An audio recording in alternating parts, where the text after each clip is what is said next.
The X-Zone Radio Show with Rob McConnell is largely an opinion talk show.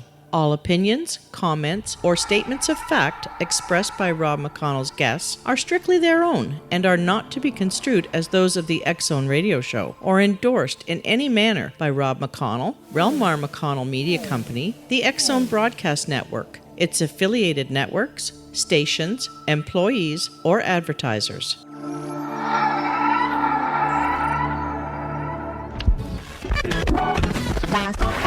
All Hit Radio.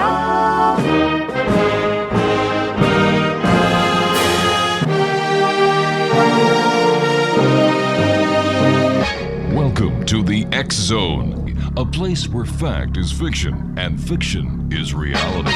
Now, here's your host, Rob McConnell. Welcome back to the X-Zone, everyone. My name is Rob McConnell, coming to you live and around the world from our studios in Hamilton, Ontario, Canada.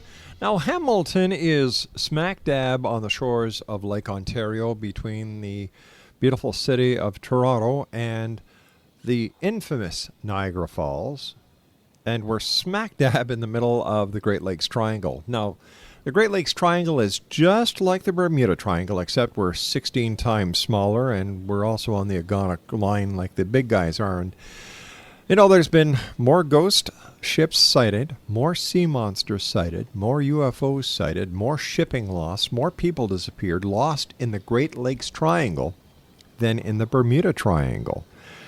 Just a little bit of trivia there for you, X-Zone Nation. My guest this hour is J. Allan Danelek. We're talking about his new book that is out. It's by our good friends at Llewellyn's, called 2012. And J. Allan Danelek, welcome back to the X-Zone. And why do you think, Jeff, that there is such a hoopla being made over the year 2012? And is 2012 going to be a disaster, or is it just the beginning of another cycle?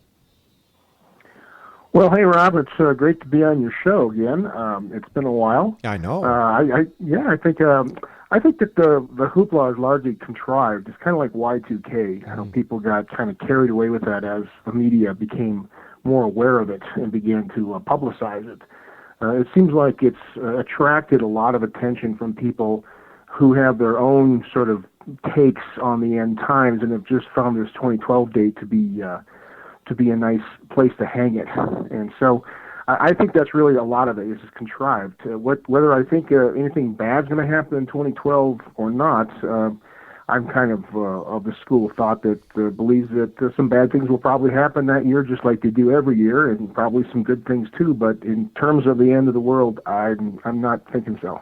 Yeah, I'd like to see firsthand a number of people who are writing all these doom and gloom books saying that, 2012 is the December 21st, 2012 is the end of the world. Some people are saying it's Armageddon as talked about in the book of Revelations. Other people are saying that there's a massive comet or asteroid headed this way. Other people are saying that it's going to be the return of Planet X or Nibiru or whatever you want to call it. And I'd love to have all these people in a giant room somewhere filled with closed-circuit TV cameras and just watch the expressions on their faces go from, see, I told you, to, oh my God, I've been caught. Now that, to me, would be a great reality show. Well, actually, I was letting you know that I'm taking $1 million bets on this. So if it does end on that day, I'm willing to pay $1 million. And if it doesn't, of course, I'm ready to collect. Jeff, I'm just doing something that I consider to be right for the moment. I'm going to make sure that all my credit cards still get paid up to date and that my mortgage is paid to date. Because I don't want to take any chances. And Jeff, you and I are good friends. We've known each other a number of years. I wouldn't give you $1 million on this bet, pal. Well, I figure, this is a way I have nothing to lose because, if it does end, how are you going to get the $1 million out of me? We have ways, Mind you, that'd be a great topic for a book. Yeah. Leave it to... write one like that. As if you haven't thought of it already. Listen, you and I have to take a 2-minute commercial break. When we come back, I'd like to talk to you more about your book and some of the very interesting points that you bring up about not only this end of the world, but the many endings of the world prior. And I'd also like to ask you some questions about people like Nostradamus, Edgar Cayce, and other prognosticators of doom and gloom, including, we'll throw in Puxatani Phil for good measure, because today has just been like Groundhog Day around here. 1-877-528-8255 is toll free. Allan, Danelek, and I will return on the other side of this commercial break. His website is ourcuriousworld.com, and we'll both be back, hopefully soon.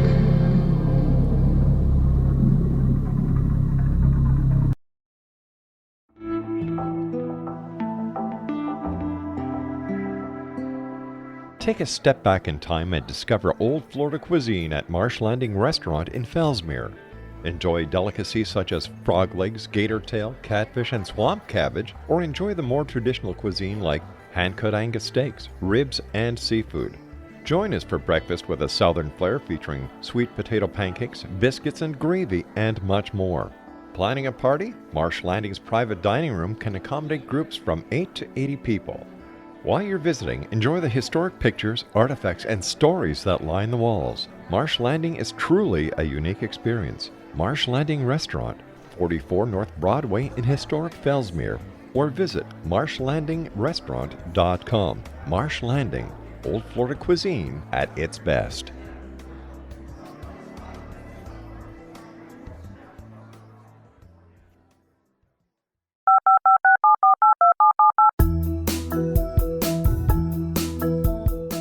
Did you know that when you're on the road with limited data or Wi-Fi, you can still listen to the X-Zone Radio Show with Rob McConnell, The Science of Magic with Gwilda Wiyaka, X-1, Dimension X, Space Patrol, and every minute of the X-Zone broadcast network by calling 213-401-0080, courtesy of Audio Now. No smartphone, app, or internet needed. It saves your data plan and it's free if you have unlimited minutes. Call 213-401-0080 to listen on any phone, anytime, anywhere. Remember 213-401-0080 for the best of the paranormal, parapsychology, and sci-fi radio programming anywhere, 24/7, 365.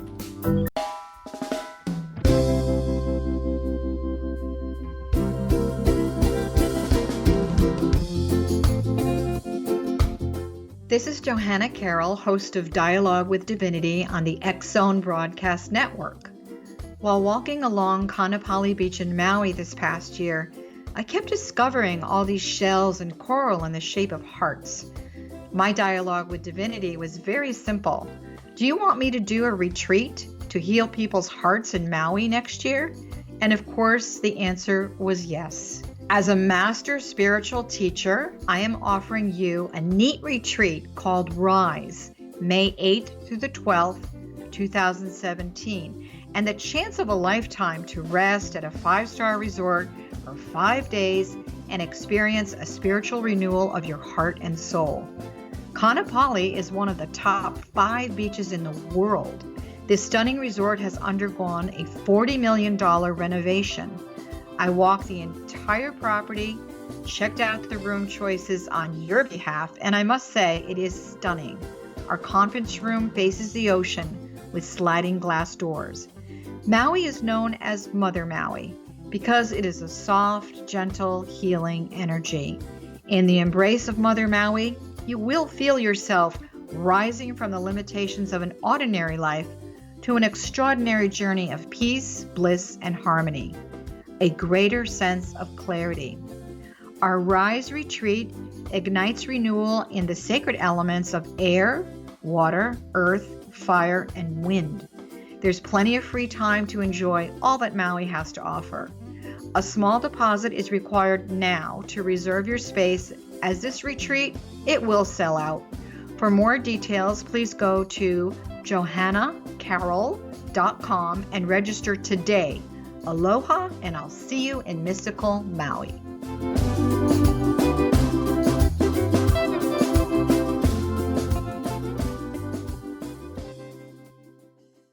Oh yeah, sure.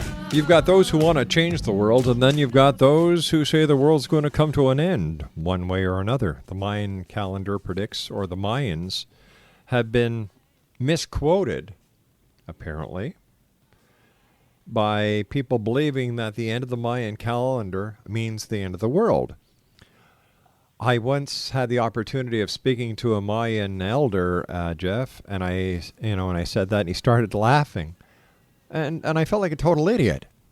He said, "Where in the name of heaven did you ever hear that the world was going to end because our calendar came to an end?" And he's doubled over, and he's just killing himself laughing. I said, what's so funny? He said, "What happens when something ends? It starts again." And he kept on laughing, and he walked away from me laughing his head off. Well, yeah, it's like your car. As soon as the odometer rolls over 1,000,000 miles, Exactly. Your car doesn't explode.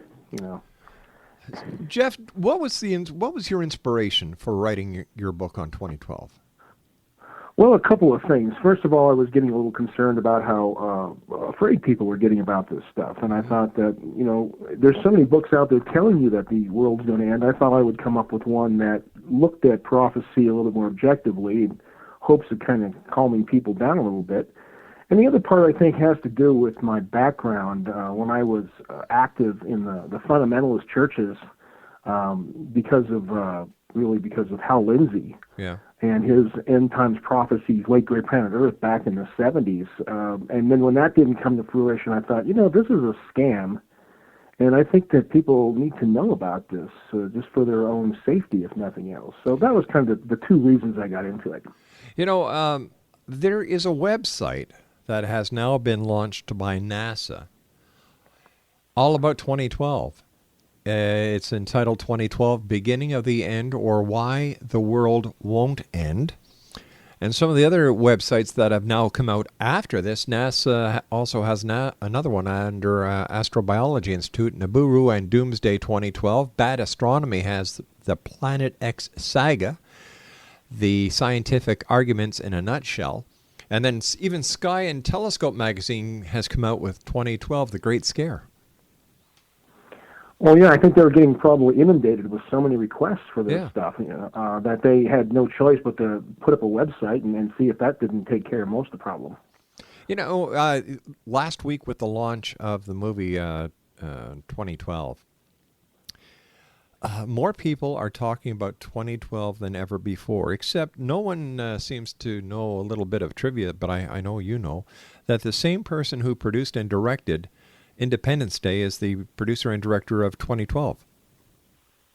Well, there's big money in the end of the earth, I guess. Big money.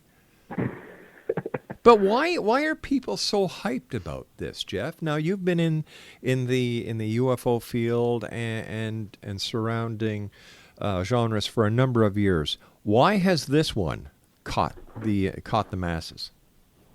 Well, I think a big part of it is that it's based upon this sort of mysterious ancient calendar that people don't really understand. And I think we give a lot of credit to the ancients. We think that they had this insight into the future that we lack in our contemporary society. So a lot of people give that a lot more credibility than they would otherwise. I also think that a lot of people take advantage of it, and they pretend to know all about this calendar, and the average person doesn't really understand what's going on with it. And unless you do some research on your own, you're not going to figure it out. So we just have a tendency, I think, to defer to people we consider to be experts at our own peril, actually. And that's, I think, a big driving factor behind it. Let's take a look at some of the seers or prophets of modern times. We've got Nostradamus. Everybody talks about Nostradamus and how good he was, how accurate he was, how he knew things that other people could not possibly know. But in every show that I've seen on Nostradamus, the people who claim to be experts about him seem to know how to manipulate what he says, his little quatrains or his little poems.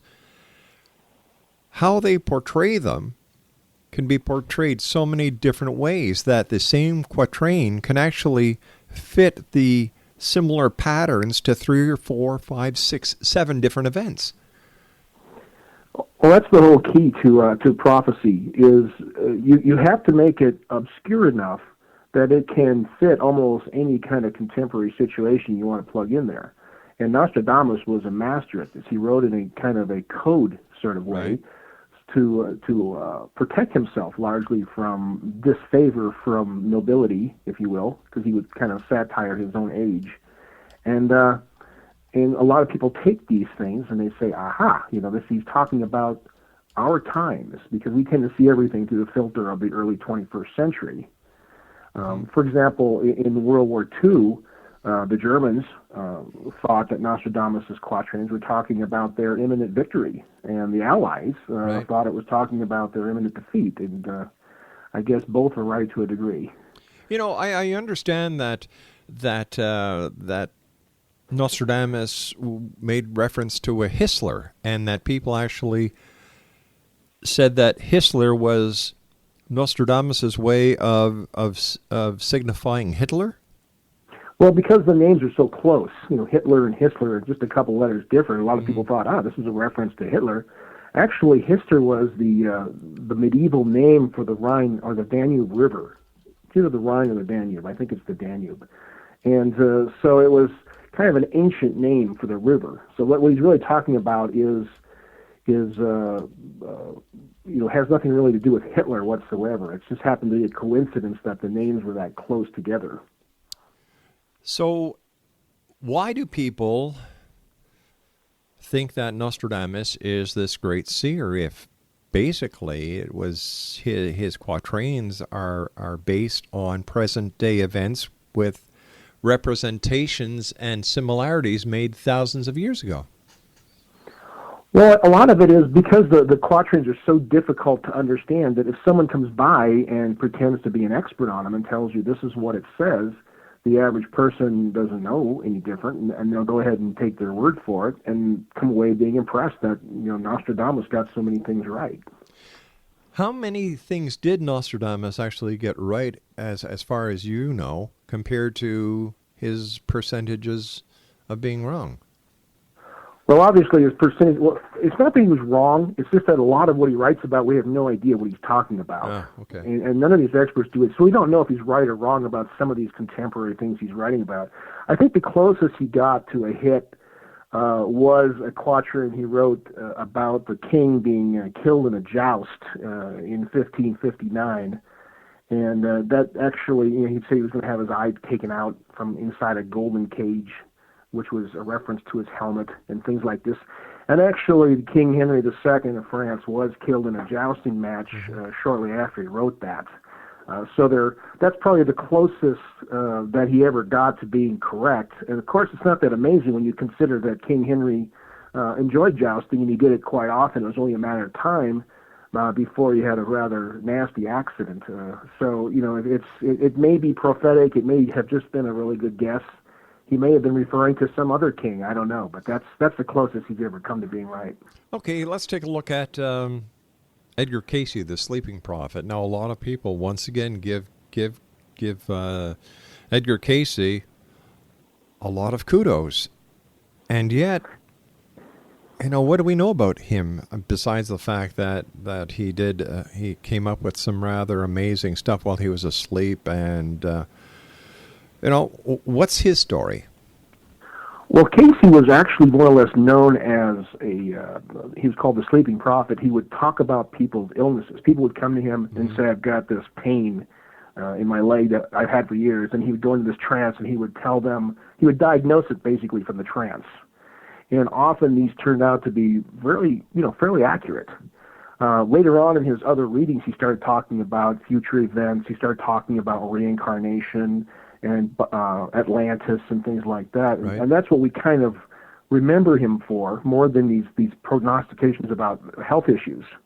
But what he said was, that some of it was interesting. A lot of it was very timely. He was a very voluminous reader. He read a lot of stuff, so it was only natural he would pick up information just out of the media that allowed him to make some of these guesses. I think that Edgar Cayce was a sincere and honest man who really believed he had this gift, but I do believe he was also picking up information from normal sources and integrating them into his hypnotic states as though they were some sort of a revelation. You know, we hear that these great seers and prophets gather their information from the Akashic Records. Apparently, this is the universal library of all. Do you believe in that? Well, I don't know. I'm undecided. I've written a book on reincarnation years ago, and I know that there's probably some kind of record-keeping system, if you will, or some kind of life review.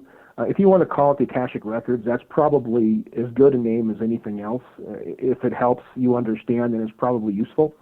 But I don't think I'd make a big deal about it. I think that it's a tendency to simplify what may be a very complex process of life review. And that made sense to him, and so it may be useful to other people, but I don't really have much use for it myself. Jeff Danelek's our very special guest, Jeff Allan Danelek. His website is www.ourcuriousworld.com. That's www.ourcuriousworld.com. And we have some late-breaking news that I'd like to share with you, listeners. Bob White, who was a ufologist who claimed years ago to have found a part of a flying saucer or something from outer space, passed away earlier today after an automobile accident that he had 2 weeks ago. So to the family of Bob White, to his friends, colleagues, and to all those who knew Bob, our deepest prayers and condolences are with each and every one of you at this time. And I've had the pleasure of talking to Bob a number of times, and he will always be remembered very kindly in my thoughts and in my prayers. The name of our guest's book, Jeff Allan Danelek's book, is entitled 2012, and it can be purchased at www.llewellyn.com, or if you go to www.ourcuriousworld.com. My name is Rob McConnell. This is the X Zone, and I'll be back on the other side of this commercial break as we continue live and around the world right here on Talkstar. This is the X Zone Broadcast Network, broadcasting worldwide on broadcast affiliates and satellite program providers, including CNN Broadcast Network, Sirius Satellite Network, Star Media, Good News Radio Network, Angel Broadcast Network, Wiki Broadcast Network, and WPBN TV. For more information on the X Zone Broadcast Network, visit us at www.xzbn.net.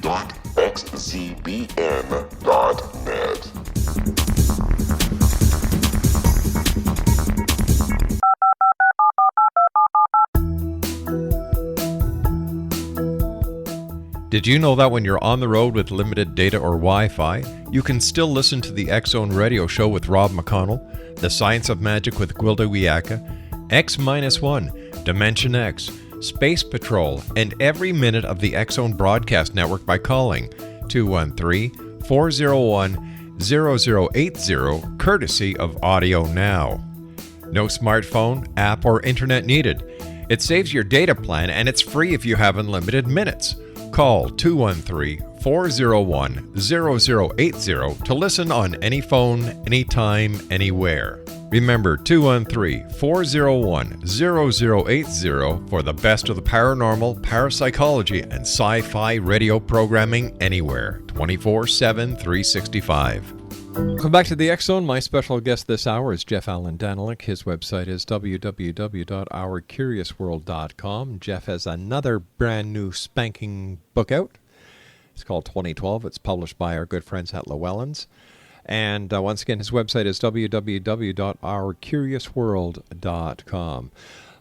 In your opinion, after written so many books on whether it's ufology, reincarnation, or now the year 2012, what is the common thread that everyone looks for when stepping outside of what most people call reality and entering into the fringe zone, that zone that you and I discuss all the time? The incentive for believing in end-time prophecies. Yeah. Is that what you're talking about? Yeah. Well, I think that there's a number of reasons that people believe these things. Some people are just, they see the world kind of going to pot in their head, and so they think that this is kind of God going to step in and fix everything. That's kind of one of the reasons. I think a lot of it also is because it's exciting. People think that if these things all happen, that's really going to be, pretty spectacular. Yeah, but excuse me for cutting in, but sure, who would actually think that the end of the world is exciting? What kind of nutcase would that be? Well, you got to think in terms of people whose lives are very sedate. Now, remember, a lot of these prophecies are a series of events happening in short order. The rapture and then the tribulation period and the war of Armageddon, all these stuff. And that can be, to some people who find that, that stuff interesting or exciting. I mean, these are your gamers. I don't know, people who are always sitting there playing these videos and stuff. But there are some people like that I've met that are kind of, I think they're sort of into exciting events happening down the road. Yes, but hasn't the light clicked on for these people yet that there have been so many end-time prophecies that have come to pass and not one of them, thank God, has been right? I don't think most people think that way. Most people aren't really aware of what happened in the past, and a lot of that's because when a prophecy doesn't come to fruition, it tends to sort of just vanish into the ether. And then, these people who are making these predictions are not brought out the next day and said, hey, what happened here? What's going on? Why wasn't this correct? They just tend to ignore the fact that it failed and move on to the next date. So this lack of accountability for these people who make these predictions, to me, is I think what keeps driving them, because there's really no downside to making the prediction. Nobody's going to hold you accountable for it if you're wrong. 1-877-528-8255 is toll-free throughout the U.S., Canada, Alaska, and Hawaii. My name is Rob McConnell, and this is the X-Zone on Talkstar. My special guest this hour is Allan Danelek, Jeff Allan Danelek, and we're talking about his new book, 2012. It's published by our good friends at Llewellyn's. And you know what? Our research has just passed me a note saying that there have been end-of-world predictions going back so many years that they came up with the end of the world 1925, August 1953, April 1957, and 1960, 1967, 1970, 1973, 1975, 1977, 1979, 1981, 1982, 1984, 86, 87, 88, 89, 91, 92. Well, you only have to be right once. Yeah, and people still keep on believing that the end of the world is coming. Well, yes, it is coming. But no one knows when, no one knows how. And what really boggles my mind, Jeff, is when you get a devout Christian who knows the Bible inside out and tells us that, you know what? We're in the time of Revelation. How do you, and you say, well, how do you know that? Well, look at what's going on around you. Yeah, Jack Van Impe has a show here in the States. He does this. He's been doing this for years and years and years, talking about how all the events he sees in the newspaper, and there's not an event he sees in the newspaper that he can't fit in there, is all showing that Jesus is coming any day now. But the part that they forget to tell you, and that I don't think very many people know, it says in the Bible, no one will know the time, the date, or the place. No one. Well, you know how they get around that is that Jesus also says, when you see these events happening, you'll know the time is near. So what they say is, yeah, you can't know the exact time, but you can know kind of the general frame. Oh, yeah, you know what? You're right. That's why you're going to get that $1 million from everyone. Yeah, I'm counting. I've already got it spent.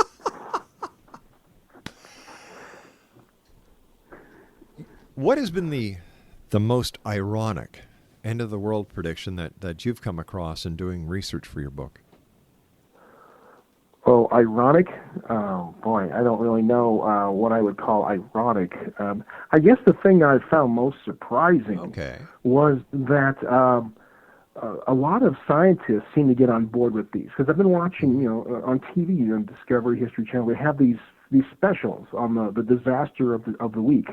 And they'll talk about the asteroid coming in, or they'll talk about super volcanoes, or Earth shift or something. And it's like every week they have some new disaster du jour that is supported by some science that really gets people, I think, even more concerned. Not just global warming, but I'm talking all kinds of things that could happen. Yeah. Black holes and cosmic explosions and things that are like a 1 in a trillion chance of them happening, but they act like this is something that we have to be watching out for at any minute.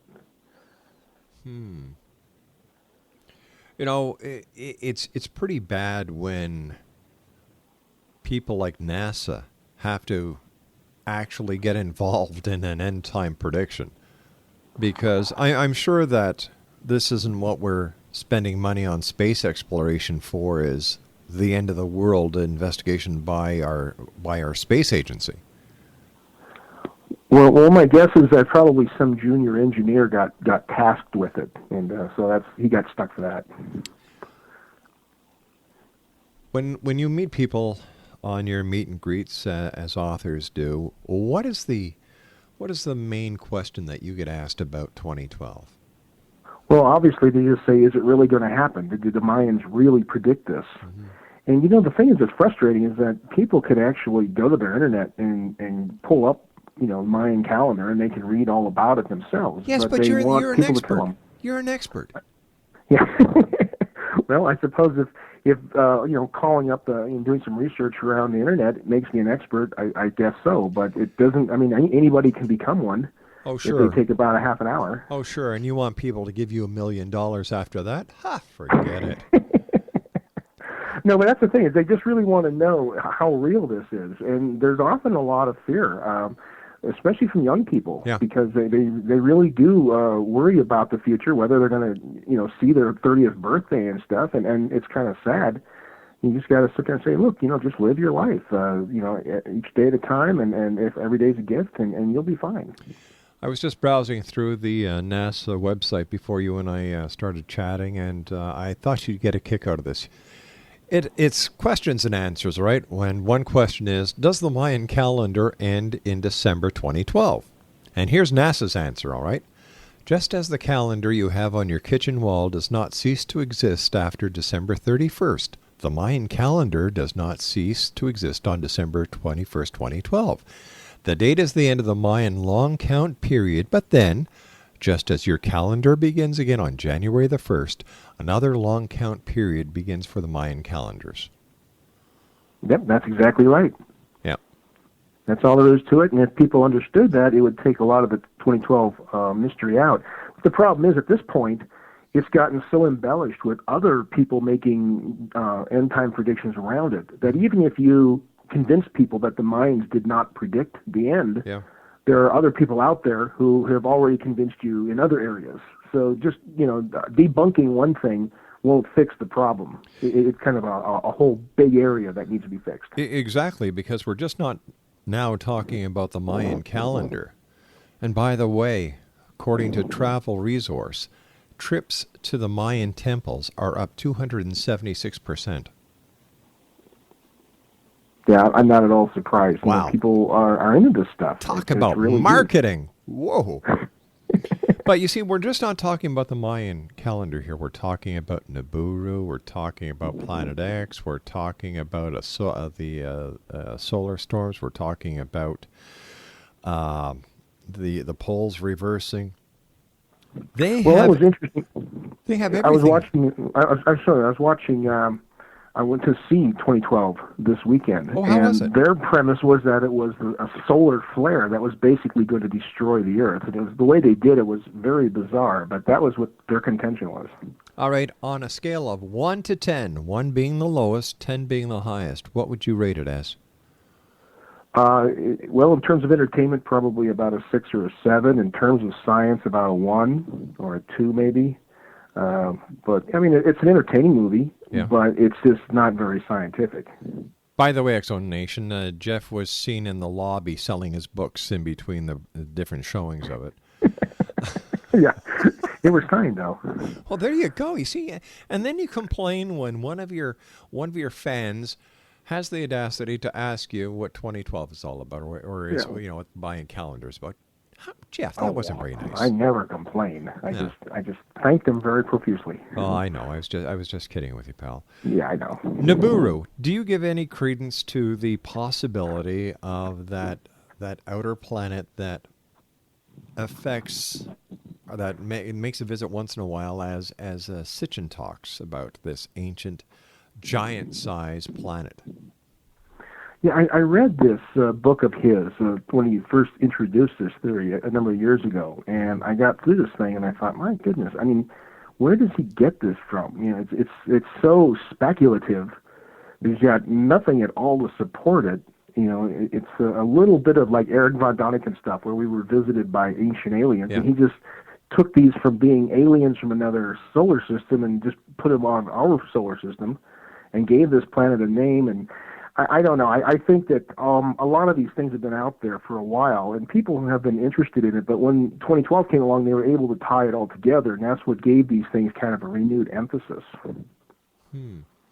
Speaking about NASA, we just received a fax from NASA, as I'm sure every other media outlet has, to be careful and to be aware that there are fake NASA press releases being sent out.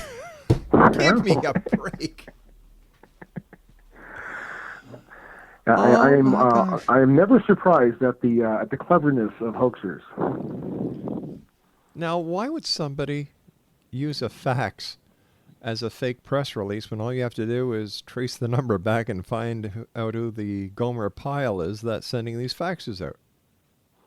Well, the idea is you shoot as many of these out as you can, and some people are going to ignore them, some people are going to trace it back and figure out who it was, but most of them are just going to pick up with it and run with it, because there's a lot of people out there maintaining websites that are not very responsible about checking their sources. And so that's how these things get generated over and over again. Just like the urban legend that Mr. Rogers was a Vietnam War veteran before he started his show. You know, that goes around, and people put it out there, and all of a sudden everybody believes it without ever checking about it. So do you think we should put 2012 in the category of urban legend? Yeah, pretty much. I really do. I think it's one of those things that is, it sort of grew by leaps and bounds, just with conjecture and speculation and suggestion, and it's like in any urban legend, you can't really tell where it originated from. It just sort of came out of nowhere and will probably die and go off nowhere. Stand by, Jeff. You and I have to take our final break. Jeff Allan Danelek is our very special guest this hour.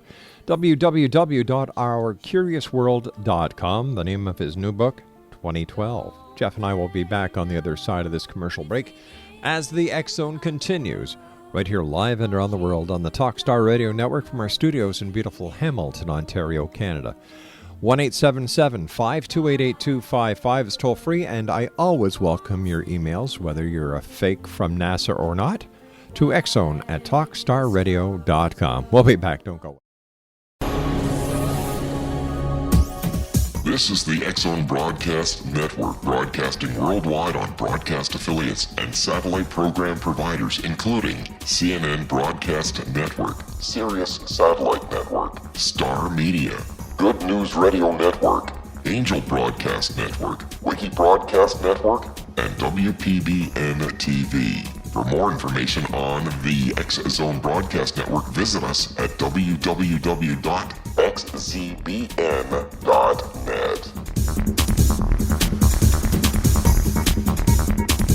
19 Sergeant Central.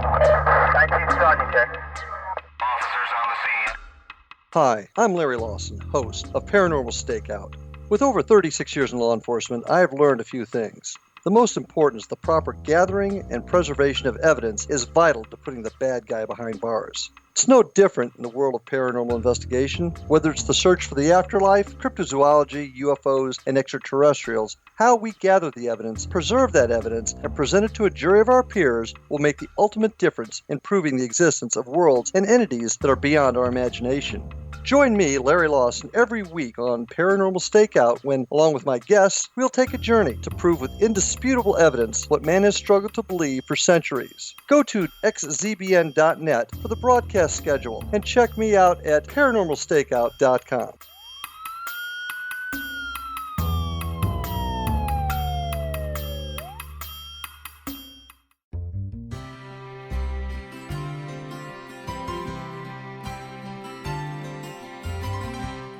True healing must address 4 levels: physical, emotional, mental, and spiritual, for us to live joyful and productive lives.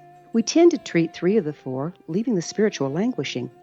If you're tired of the same dysfunctional patterns cropping up in your life, Soul Balancing is for you. Trixie Phelps, owner and founder of Soul Balancing, is a naturally gifted energy healer trained in numerous esoteric forms, including shamanism. Trixie has created a powerful modality that safely and effectively clears your energetic field. A soul balancing session can remove interference, heal trauma, and restore your hope. Contact Trixie for a life-changing long-distance session today. www.soulbalancing.world.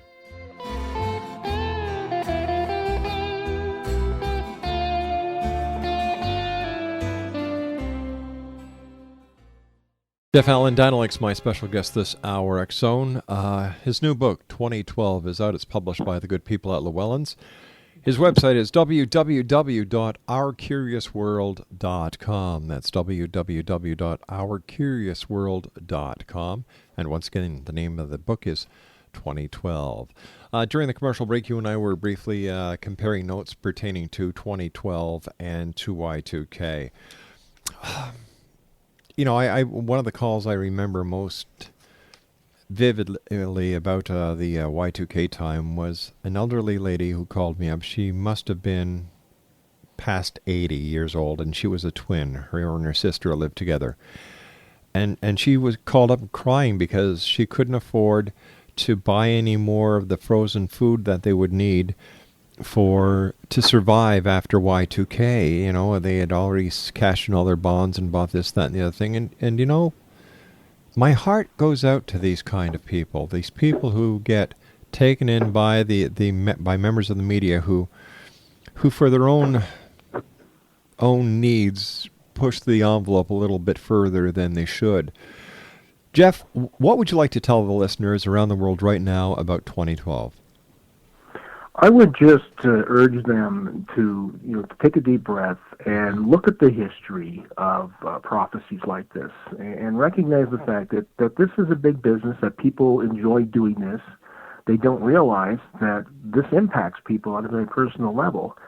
And just do a little research, look around, and hopefully they will come away with this sense that, good things and bad things are going to happen just like they always have. But, time is really eternal. It's going to go on, and, your children are going to see, the morning, and so are your grandchildren. And just kind of hold on to that and just live each day to its fullest. That's the best thing you can do. And, Jeff, tell our listeners where they can buy copies of your book and more about your website. Well, they're in all the bookstores. If you don't see it in there, that's not a good bookstore, so get out of there. But, well, that's because they just got sold out. That's right. Well, yeah, if that's the case, then it's an okay bookstore. Barnes & Noble, Borders, all have them. You can go to Amazon, or you can go to my website, and I'll give you a link there. It'll take you over to Llewellyn, where you can order it, and you can also see the other things on there. Or even send me an email if you want to talk about this stuff. Super. As always, Jeff, always great having you on the show. The next time you're on, I'd love to talk to you about reincarnation. I would love that, Rob. That'd be great. Jeff, take care of yourself. Thank you very much for being on the show, and thank you for doing the great work that you do. Well, thanks a lot, Rob. It's been a lot of fun, and I'll talk to you later, buddy. Take care, old friend. Bye-bye now. Jeff Bye-bye. Allan Danelek, www.ourcuriousworld.com. That's www.ourcuriousworld.com. Well, that's it for tonight, X-Zone Nation. I'd like to take this opportunity of thanking all the great people here at X-Zone Radio TV and Master Controls all over the place. To my wife and senior producer, the lovely Laura Rogers, thank you. And to you, the members of the X Zone Nation, thank you for allowing us to be part of your day or night, no matter where you are on this great big world of ours. If you have a child at home, give them a hug, give them a kiss, let them know they are loved, because children are the leaders of tomorrow, and they will be leading us way past December 21st, 2012. So until tomorrow night, when once again we cross the time-space continuum to this place that I call the X Zone, always keep your eyes to the sky and your heart to the light. Good night now.